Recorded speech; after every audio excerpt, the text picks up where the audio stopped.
First story. The hollow man in the corn. I was 13 when I first saw him. The cornfield behind our house stretched for miles, a golden sea swaying under the summer sun. It was the kind of place that felt alive, whispering secrets in the wind. One evening, just before sunset, I was out there, messing around with my slingshot. The sky burned orange and red, the last light slipping behind the trees. That's when I noticed something, movement deep in the field. At first, I thought it was a scarecrow, but then it took a step.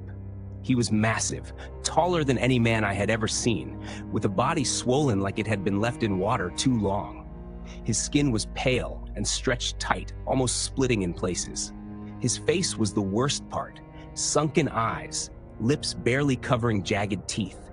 He didn't belong to the field. He didn't belong anywhere. I ran. I ran so fast I thought my legs would snap beneath me. I told my parents, but they laughed. "A trick of the light," my dad said. "Your imagination," my mom added. But I knew what I saw, and worse, I knew he had seen me too. That night, I lay awake, staring at the ceiling. Every rustle outside made my skin crawl. Around midnight, the noises changed. The wind stopped, the crickets went silent, and then, footsteps. Slow, heavy, impossibly loud on the soft dirt. They circled the house. I wanted to scream, but my voice was stuck. My window was open a crack, just enough for a sickly, half-rotting smell to creep in. Then, a shadow moved across the glass. I pressed myself against the wall, shaking. Minutes passed, maybe hours. The footsteps faded, but sleep never came. The next morning, I checked the yard. The grass was pressed down, huge footprints leading from the cornfield to my window. I told my parents again. This time, they didn't laugh. They locked the doors, closed the windows, and my dad even grabbed his shotgun. But it didn't stop. Every night, he came back, watching, waiting. One evening, I stayed outside longer than I should have.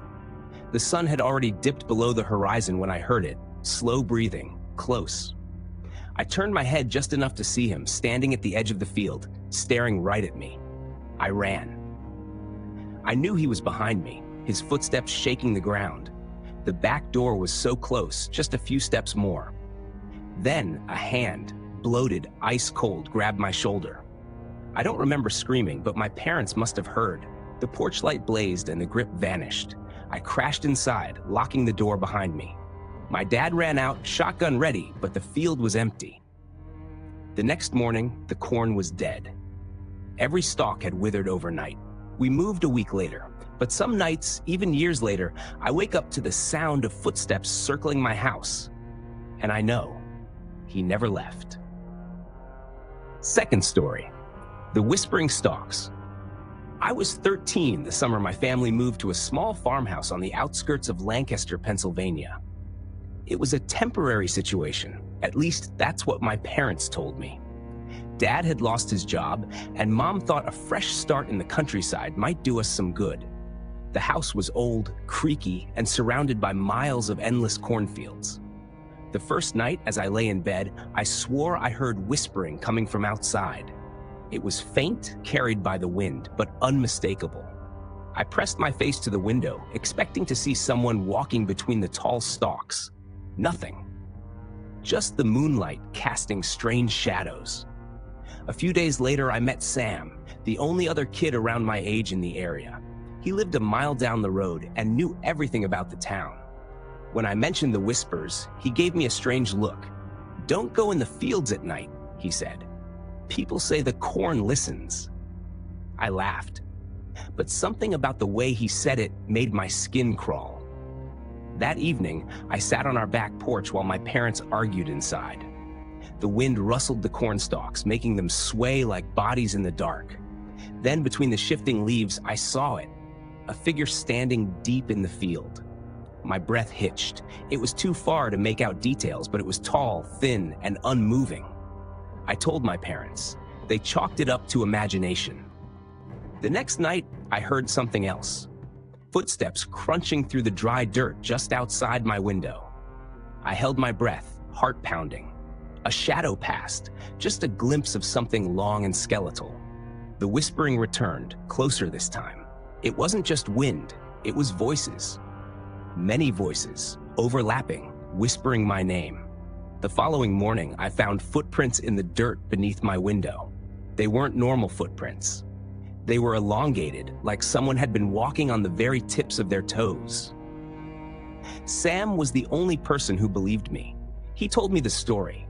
Long ago, a man had lived on this land, a farmer who went mad.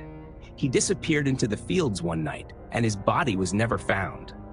Some say he still walks the fields, whispering, calling others to join him. I decided to prove it was just a story. That night, I snuck out with a flashlight and stepped into the cornfield. The silence was suffocating. The stalks towered over me, blocking out the sky. I moved forward, the flashlight beam shaking in my grip. Then I heard it. My name, right behind me. I spun around, but there was nothing, just endless rows of corn. Then ahead of me, a shadow shifted. It wasn't the wind, it was moving, walking toward me. I ran. The whispers turned to laughter, dry, rasping chuckles all around me. My flashlight flickered and died. I stumbled, hitting the ground hard. Cornstalks rustled behind me. I scrambled up and ran blindly, crashing through the field until I reached the house. I never went into the fields again. But the whispers never stopped. Even now, years later, I still hear them at night, just beyond my window, calling my name. Dear viewers, before we start the next horror story, I want to say, if you wish, you can support this YouTube channel financially through the details on the screen or in the description below the video. Thank you for your attention. Third story. The whispers in the corn. I grew up in a small town in Iowa called Maple Hollow. Not much ever happened there, just miles of cornfields stretching in every direction. When I was a kid, those fields felt endless, like they could swallow you whole if you wandered too far. And maybe they could. It started the summer before my senior year. My best friend Travis had just gotten his license, and we spent most nights driving around, looking for something to do. One evening, we ended up at an old abandoned farmhouse on the outskirts of town. The place had been empty for decades, sitting in the middle of a cornfield that seemed darker than the night itself. Ever hear the stories about this place? Travis asked, grinning. I had. Everyone had. They said people went missing in that cornfield. Kids who wandered in never came back. Some folks claimed to hear voices at night, whispering between the stalks. Others swore they'd seen something moving in the rows, something not quite human. Just stories, I said, though my voice didn't sound convinced. Travis killed the engine, and we stepped out into the warm, humid air. The cicadas buzzed loud, but beneath their noise, I swear I heard something else, a low, rustling sound, like footsteps. Let's go in, Travis said. The farmhouse was worse inside. The walls were covered in graffiti, and the floor sagged with rot. There were old newspapers scattered everywhere, some dating back to the 1950s. The weirdest part? The headlines were about missing people. Dude, check this out, Travis said, holding up a photo. It was black and white, yellowed at the edges. A family stood in front of the farmhouse, father, mother, 2 kids. Their faces were blurred, smeared like someone had rubbed them away. A cold shiver crawled up my spine. Then we heard it, a whisper. Not from inside the house, but from the field. It was faint at first, just a breeze through the stalks. Then it grew louder, like dozens of voices murmuring together, words I couldn't quite make out. My chest tightened. Travis grabbed my arm. Let's get the hell out of here. We bolted for the truck, but the field was alive now. The corn stalks swayed violently, though there was no wind.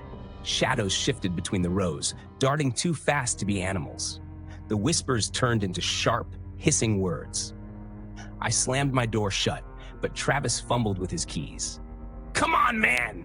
I yelled. Something moved at the edge of the field. A figure.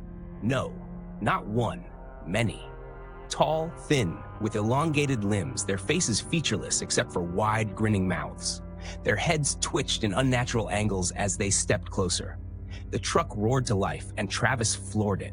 Gravel kicked up behind us as we sped down the dirt road, the figures disappearing in the rearview mirror. Neither of us spoke on the way home. The next day, Travis didn't show up for school. His mom said he never came home. The police searched the area, but they found nothing. No sign of him. No footprints leading into the field. It was like he had never existed. But I knew. That night, I lay in bed, staring at my window. The cicadas had stopped buzzing. The world outside was dead silent. Then, from the cornfield behind my house, I heard it. A whisper, calling my name.